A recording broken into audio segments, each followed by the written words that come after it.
नमस्कार, मैं हूँ शिवानी और हम आज से देख रहे हैं IR international relations GS paper 2 का ये टॉपिक है या चैप्टर जो भी कह सकते हैं आप। तो अब हम ये आईआर देख रहे हैं, तो ये 27 अक्टूबर तक देखेंगे। तब तक हमें आईआर के टॉपिक मतलब जो भी आईआर के टॉपिक है, बायलैटरल रिलेशंस, ऑर्गेनाइजेशन, ये सब हमें देखना है। तो आज मैंने मतलब इसी 2-3 दिन में हमें India and it's neighbourhood country जो भी है उनको देखना है। तो आज मैंने, क्योंकि पॉसिबिलिटी है इस बार मतलब 2024 में क्वेश्चन आने की कि चाइना और इंडिया की जो फॉरेन रिलेशंस है, मतलब इंटरनेशनल रिलेशंस है, इसके ऊपर क्वेश्चन आने की पॉसिबिलिटी ज़्यादा है। तो इसीलिए मैंने पहले चाइना से ही शुरू किया है। आज चाइना का क्वेश्चन दे रखा है, तो मैंने सुबह शॉर्ट में क्वेश्चन अपलोड किया है। और तो अब हम क्वेश्चन डिस्कस करेंगे। क्वेश्चन डिस्कशन करने से पहले मैं आपसे एक रिक्वेस्ट करना चाहती हूँ कि प्लीज़ आप क्वेश्चन लिखते रहिए। क्वेश्चन लिखने से आपकी जस्ट मेंस की ही नहीं बल्कि प्रीलिम्स की भी तैयारी होगी। जैसे हम क्वेश्चन लिखते हैं उसमें कुछ मतलब ऐड कर देते हैं एग्जाम्पल और ये सब, वो हमें दिमाग में वैसे की वैसे सेट हो जाते हैं, मतलब उनको याद करने की कोई ज़रूरत ही नहीं रहती है। और वो हमें जैसे ही हम क्वेश्चन पेपर में देखते हैं प्रीलिम्स के, तुरंत याद आ जाता है कि हाँ ये इससे रिलेटेड है। तो इसीलिए मेंस की तैयारी के साथ साथ हमें प्रीलिम्स की तैयारी करनी है। तो मेंस के क्वेश्चंस लिखिए, अगर डेली एक भी क्वेश्चंस लिखते हैं आप तो वो सफिशिएंट है। तो चलो अब हम क्वेश्चन देखते हैं। जस्ट मैं क्वेश्चन का फॉर्मेट बताऊंगी, पूरा क्वेश्चन डिस्कस हम नहीं करेंगे। आपके पास ये क्वेश्चन का आंसर तो है ही, और मैं टेलीग्राम चैनल जो है हमारा, वहाँ पे मैं क्वेश्चन मतलब कि क्वेश्चन की कॉपी जो होती है पीडीएफ फॉर्मेट में प्रोवाइड कर दूँगी। तो अगर आपको लगता है कि इसमें और भी डायमेंशन कवर कर सकते हैं और या एग्जांपल दे सकते हैं तो आप कमेंट बॉक्स में बता सकते हो। एक तो आपकी भी तैयारी अच्छी सी होगी और उसकी वजह से दूसरों को भी फ़ायदा हो सकता है। तो यहाँ पे क्वेश्चन ये था, examine the role of foreign trade and investment norms in regulating and balancing economic relations between India and China times of political tensions. जब इंडिया और चाइना है, इनके बीच में जब भी पॉलिटिकल टेंशंस होते हैं तब मतलब हमारा जो फॉरेन ट्रेड और इन्वेस्टमेंट होती है इसका क्या रोल है और उसको कैसे रेगुलेट एंड बैलेंस करना चाहिए, यही क्वेश्चन है। और हमको इसी के बारे में क्वेश्चन में लिखना है। जब एग्जामाइन पूछा जाता है तो हमें एक तो कैसे मतलब कैसे हमें ट्रेड और इन्वेस्टमेंट को रेगुलेट और बैलेंस करना है इसमें इकोनॉमिक रिलेशनशिप में, जबकि जब हमारे पॉलिटिकल टेंशन चल रहे होते हैं चाइना के साथ, ये लिखना है। और बाद में जब हम रेगुलेट मतलब जब हम हमारे जो फॉरेन एंड ट्रेड इन्वेस्टमेंट होती है उसको हम रेगुलेट और बैलेंस कर रहे होते हैं, ऐसा नहीं है कि हमें ज़्यादा स्ट्रिक्ट भी नहीं होना चाहिए, उसके निगेटिव इम्पैक्ट भी हो सकता है। इसीलिए हमको यहाँ पे पॉजिटिव वे में भी दिखाना है और निगेटिवली क्या इम्पैक्ट हो सकता है वो भी बताना है जब एग्जामाइन पूछा जाता है तब। तो चलो अब हम देखते हैं कि मैंने यहाँ पे इंट्रोडक्शन लिखा है। चाहे सभी बोलते हैं कि कंसाइज लिखना चाहिए, बट अगर आप क्वेश्चन के डिमांड्स के अकॉर्डिंग लिख रहे हैं तो कोई बात नहीं है, थोड़ा बड़ा भी हो जाए तो मैंने यहाँ पे मैं पढ़ के बता देती हूँ। यहाँ पे China is India second largest partner in trade. तो मैंने यहाँ पे ब्रैकेट में ये दिखाया है कि इंडिया का मतलब 2021 में चाइना का जो ट्रेड है इंडिया के साथ वो 125 बिलियन डॉलर में हुआ था। और फिर बाद में मैंने लिखा है India's imports is higher than export with China. India का जो इम्पोर्ट है मतलब इंडिया जो भी चाइना से बाय करता है, मतलब जो भी गुड्स लेता है, वस्तुएं खरीदता है चाइना से, तो वो ज़्यादा है जो इंडिया मतलब चाइना से ज़्यादा हम लेते हैं। और इसके कंपेयर में हम अपना जो हमारे जो गुड्स होते हैं वो चाइना को बहुत कम कम बेचते हैं, मतलब बहुत ही कम है। तो इसकी वजह से ट्रेड डेफिसिट आता है। ये भी एक इशू है हमारे मतलब जो इकोनॉमिक रिलेशंस है ये विद चाइना। इसमें ये सबसे बड़ा एक प्रॉब्लम है कि हमारे मतलब दोनों के बीच में इक्वल ट्रेड नहीं होता है, ट्रेड डेफिसिट ज़्यादा है। तो वो हम आपको मैं बता ही दूंगी, आगे लिखा भी है मैंने क्वेश्चन में। और next, the political tensions post Galwan crisis has lead to changes in India's foreign direct investment. जो एफडीआई पॉलिसी है उसमें जब हमारे ये गलवान क्राइसिस हुए थे उसके बाद ये एफडीआई में जो पॉलिसी है इसमें गवर्नमेंट ने चेंज किया है। आई थिंक 2020 में ही गवर्नमेंट ने चेंज कर दिया है।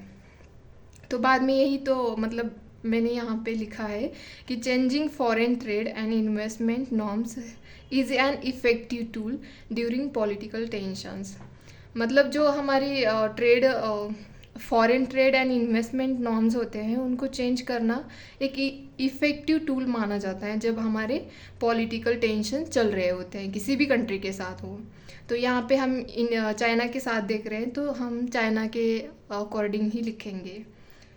तो पहला मैंने यहाँ पे ट्रेड रेस्ट्रिक्शंस लिखा है, ये इसमें भी हमें चेंज करने चाहिए, ट्रेड रेस्ट्रिक्ट करना चाहिए। जैसे कि ये जो मतलब ये टैरिफ्स और कोटाज होते हैं ये इम्पोज कर देने चाहिए। हमने 2018 में भी जो स्टील हम बाय करते हैं मतलब इम्पोर्ट करते हैं चाइना से, उसके ऊपर भी हमने मतलब एंटी डंपिंग वाला जो था वो इम्पोज कर दिया था। और तो फिर ये ऐसे मतलब ऐसे रेस्ट्रिक्शन करने से शायद जो चाइना की जो इकोनॉमी होती है उसके ऊपर इम्पैक्ट पड़ेगा और हमारे पॉलिटिकल टेंशंस सही भी हो सकते हैं इसकी वजह से। सेकंड है इन्वेस्टमेंट रेस्ट्रिक्शंस। इन्वेस्टमेंट जो भी होती है चाइना की जो कंपनीज होती है वो इंडिया में इन्वेस्ट करती है, अगर उसके ऊपर भी हमने ज़्यादा मतलब रेस्ट्रिक्शन लगा दिए तो शायद हमारे पॉलिटिकल टेंशन कम होने के चांसेस होते हैं। तो मैंने यहाँ पे जैसे कि मैंने बोला था कि एफडीआई पॉलिसी में चेंज कर दिया था गवर्नमेंट ने हमारे 2020 में। वहाँ पे गवर्नमेंट ने क्या किया है कि government approval for any investment from countries that share a land border with India। मतलब जो भी इंडिया के साथ लैंड बॉर्डर शेयर करती है जो भी कंट्री इंक्लूडिंग चाइना, उसको हमारे मतलब इंडियन गवर्नमेंट का अप्रूवल लेने की ज़रूरत है। ये चेंजेस किए हैं इंडियन गवर्नमेंट ने। थर्ड है टेक्नोलॉजिकल कंट्रोल्स। जैसे कि आप लोगों ने देखा ही है कि 59 चाइनीज़ ऐप को बैन किया गया था 2020 में। ये वजह बता के कि हमारे नेशनल सिक्योरिटी के मतलब सिक्योरिटी को धोखा है, ये बोल के हमने इतने 59 चाइनीज़ ऐप को बैन कर दिया था। और इससे भी मतलब आप तो देखते हैं इसकी वजह से भी जो पॉलिटिकल टेंशन्स होते हैं कम होने के चांसेस हो सकते हैं। 4 है financial sanctions. Financial sanctions means कि imposing financial sanctions on Chinese banks and companies difficult to raise capital and conduct business। मतलब चाइनीज़ कंपनी को इंडिया में मतलब कैपिटल रेज करना और जो भी उनके बिजनेस चल रहे होते हैं उसको करना मुश्किल हो जाता है। तो इसकी वजह से भी हमारे पॉलिटिकल टेंशन्स कम हो सकते हैं। और फिफ्थ मैंने यहाँ पे लिखा है customs checks. Increasing customs check on Chinese goods would slow down of trade and make it more expensive to do business in India for Chinese companies। तो इसकी वजह से भी पॉलिटिकल टेंशन्स कम होने के चांसेस हैं। तो फिर हम देखते हैं कि हम ये सब मतलब ये पॉलिटिकल टेंशन कम करने के लिए ये जो हम मतलब ये फॉरेन पॉलिसी यूज़ कर रहे हैं ट्रेड और इन्वेस्टमेंट में रेस्ट्रिक्शन लाके, तो इसके नेगेटिव इम्पैक्ट भी हो सकते हैं। तो यही मैंने नेगेटिव इम्पैक्ट नीचे दे रखे हैं कि China is India's largest trading partner, हाँ सेकंड लार्जेस्ट ट्रेडिंग पार्टनर है। तो हमारा जो ट्रेड है, इंडिया कितना इंपोर्ट करता है चाइना से 97.5 बिलियन डॉलर, लगभग 100% के आसपास ही चला गया ना। तो इतना इम्पोर्ट हम चाइना से करते हैं। और हम उनको कितना एक्सपोर्ट करते हैं, उनको हम $28.1 बिलियन एक्सपोर्ट करते हैं। ये 2021 का ये आंकड़ा है। तो इतना ज़्यादा ट्रेड डेफिसिट देख रहे हैं, 97 और 28 कहाँ, कितना डिफरेंस है दोनों के बीच में।